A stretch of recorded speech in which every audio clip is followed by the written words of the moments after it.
Hello, I'm Francis Lawrence. I'm the director of The Hunger Games: Catching Fire, Mockingjay 1, Mockingjay 2, and also The Hunger Games: The Ballad of Songbirds and Snakes. What happens when two of the most powerful directors in Hollywood decide they've had enough of you? A coordinated, calculated takedown of a rising star they once championed. And that's exactly what insiders say happened to Rachel Zegler. Steven Spielberg and Francis Lawrence allegedly pulled strings behind the scenes, quietly, ruthlessly, and precisely. Soon enough, studio phones stopped ringing, roles vanished, and the once celebrated face of Snow White found herself pushed out of the industry. This unraveling is all about power, ego, and what happens when you cross the wrong legends. Rachel Zegler's rise was the kind of overnight success most actors only dream about. Plucked personally by Steven Spielberg himself to star as Maria in West Side Story, she went from unknown high school student to Golden Globe winner in less than a year. Hollywood crowned her the next big thing. Disney cast her as Snow White, and Lionsgate prepared to have her in their beloved The Hunger Games prequel. She wasn't just working, she was headlining billion-dollar franchises. But behind the scenes, the industry was already whispering. Crew members who worked with her on West Side Story began leaking subtle complaints. She was cold, difficult to direct, and shockingly dismissive for someone so new. By the time she showed up to early Snow White press tours, her attitude had become more than a minor concern. Executives noticed that Zegler wasn't just confident, she was condescending. Reports claimed she would critique veteran cinematographers, mid-shoot, challenge line readings, and even push on direction from filmmakers with decades in the business. Some insiders dismissed it as youthful arrogance, but others saw something more dangerous. A rising actress who thought she was untouchable, and that perception only grew. Rumors swirled of arguments on set, of rewrites demanded over text, of a personality that grew increasingly hard to work. With once the praise began inflating her image, that was when the industry veterans started pulling away. Spielberg, once her biggest champion, stopped publicly endorsing her. Lawrence, deep in prep for The Ballad of Songbirds and Snakes, reportedly hesitated to even approve her casting. Something had changed, and in Hollywood, when legends grow quiet, it usually means something loud is about to happen. Steven Spielberg is a man who's dealt with method actors, A-list egos, and once-in-a-generation talent. But according to insiders, Rachel Zegler tested his patience like no one else. From the moment filming began on West Side Story, something reportedly felt off. Sources close to the production claim she regularly challenged Spielberg's direction and interrupted takes to question camera choices. Wardrobe teams were told their choices were outdated, and when Spielberg tried to give her certain notes, she reportedly treated it like an insult to her instincts. At first, colleagues say he gave her room and hoped she'd settle into the role, but things only got worse. When Zegler began giving interviews about Snow White and her modern feminist take on the character, she started distancing herself from the very legacies that made her famous. Her comments dismissed the original 1937 film as outdated and sexist, mocking the beloved fairy tale narratives. I just mean that it's no longer 1937, and we absolutely wrote a Snow White that is not going to be saved by the prince. She's not going to be saved by the prince, and she's not going to be dreaming about true love. She's dreaming about becoming the leader she knows she can be, and the leader that her late father told her that she could be if she was fearless, fair, brave, and true. And so it's just a really incredible story for, I think, young people everywhere to see themselves in. Snow White is running for president.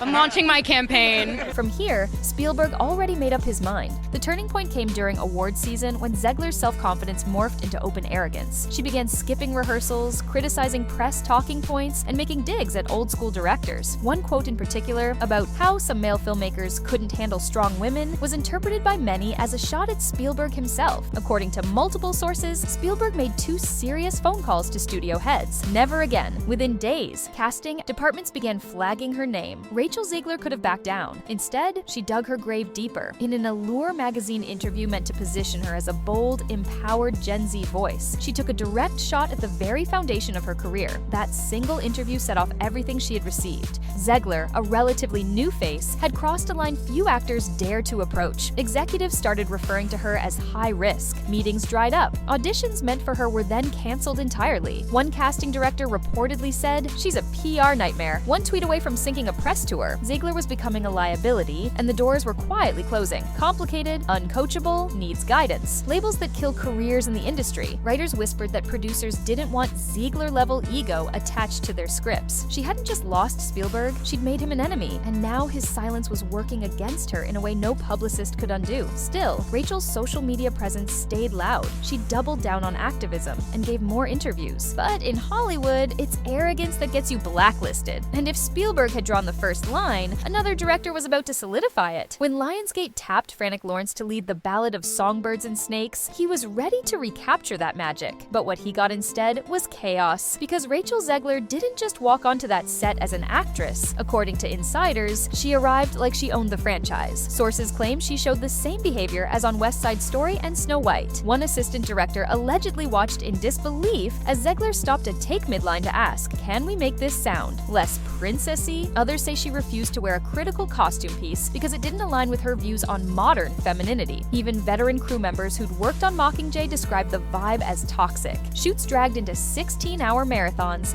because Zegler allegedly refused to sign off on footage she didn't personally approve. Cameramen were forced to change entire setups because she wanted new angles. She rewrote dialogue on the spot, and production became a scheduling nightmare, with costs piling up endlessly. And midway through filming, Zegler reportedly stormed off set because the camera angle wasn't flattering enough. The shoot paused for over 2 hours. Lawrence, usually calm and focused, was said to be visibly furious. Still, Lionsgate pressed forward. The marketing team did their best, but something was broken. According to sources, Lawrence began venting to confidants about what he was dealing with, and it wasn't just whispers anymore. It was a pattern, because what Spielberg had experienced years earlier, Lawrence was now living in real time. Rachel Zegler had become something dangerous, an uncontrollable variable in an industry that thrives on control. When The Ballad of Songbirds and Snakes finally hit theaters, the tension that had plagued production spilled straight onto the screen. Rachel Zegler's portrayal of Lucy Gray Baird was slammed as flat, smug, and emotionally hollow. EVA magazine tore the performance apart, calling it cringy, arrogant, and entirely miscast. Audiences echoed the sentiment. Instead of the layered, magnetic rebel fans expected, what they saw was a character reduced to forced fragility and awkward smirks. But the harshest critique came from inside the studios. According to leaked boardroom notes, Francis Lawrence himself was done sugarcoating things. He allegedly told Lionsgate executives, "I'll never babysit that attitude again." Behind the scenes, word spread fast. Executives started distancing themselves from Zegler, avoiding press mentions and quietly pivoting to other talent for future projects. Her team tried to spin the narrative, blaming critics, studio marketing, even the audience's unwillingness to accept a modern heroine, but no amount of PR could mask the reality. And Lawrence didn't stop there. Sources claim he began privately advising producers, casting directors, even indie filmmakers, to think twice before hiring Zegler. In his words, she brings chaos wherever she goes. The industry heard him loud and clear. Studio reps began replacing her on projects without explanation, and just when it seemed like her career had stalled at full speed, a new leak surfaced that would confirm everyone's worst suspicions. Because Francis Lawrence had called someone who understood exactly what he'd been through, and what came out of that conversation would cement Rachel's place on Hollywood's unofficial blacklist. Francis Lawrence, fresh off the Hunger Games production, had one person he needed to speak to: Steven Spielberg. According to sources close to the leak, the call was brief, but what spilled out in those few minutes would be one of the worst behind-the-scenes exchanges. On speakerphone in a post-production studio, a worker overheard everything, and then spread word. Spielberg allegedly began the call with a brutal statement. "She weaponizes her image, but has no respect for the craft." Lawrence didn't disagree. He reportedly said, "She acts like she's doing us a favor, like she's the franchise, not part of it." This was an act between industry giants to protect their peers from the storm Rachel Zegler had allegedly become. From that point on, Zegler's name lit up red flags across every major studio. Warner Brothers quietly removed her from consideration for a developing rom-com. Universal killed internal discussions about casting her in a legacy sequel. Even Paramount, which had been in talks for a mid-budget streaming project, allegedly backed out too. Her management team panicked. Multiple sources claim her reps sent out a mass email to major casting offices offering Zegler for prestige indie projects at a reduced rate that she once would have turned down. And still, nothing. Because in Hollywood, when two directors with Oscar-winning track records openly say how difficult you are, people listen. The blacklist was becoming a reality, but the final blow came from Disney's live-action Snow White. This was supposed to be Rachel Zegler's career-defining moment that cements an actress as a star. Instead, it became a catastrophe that confirmed every rumor, every whisper, and every warning Spielberg and Lawrence had allegedly gave. With a staggering $350 million budget, expectations were sky high. But when Snow White premiered in March 2025, 2005, there was a measly $43 million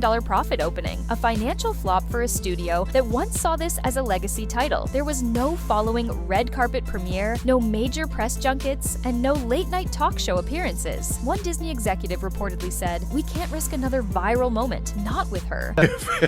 Hardcore. They're petrified of some kind of backlash. Clips of Zegler mocking the original film's romance plot resurfaced. Again, feminist or not, audiences weren't buying the new tone, and they weren't showing up to the theaters. This woman is extraordinarily woke, as everyone is in Hollywood, but she's woke in a way that's quite deranged. People like me who watched Disney princess movies when the world was okay and it was acceptable for us to dream about being a princess as a woman and meeting a handsome prince. But oh no, these big bad feminists now are telling us that's ridiculous. How dare you want to meet a handsome prince and be swept off of your feet and live happily ever after? No, you should want to be the prince. You should want to go out and fight the bad guys with a sword.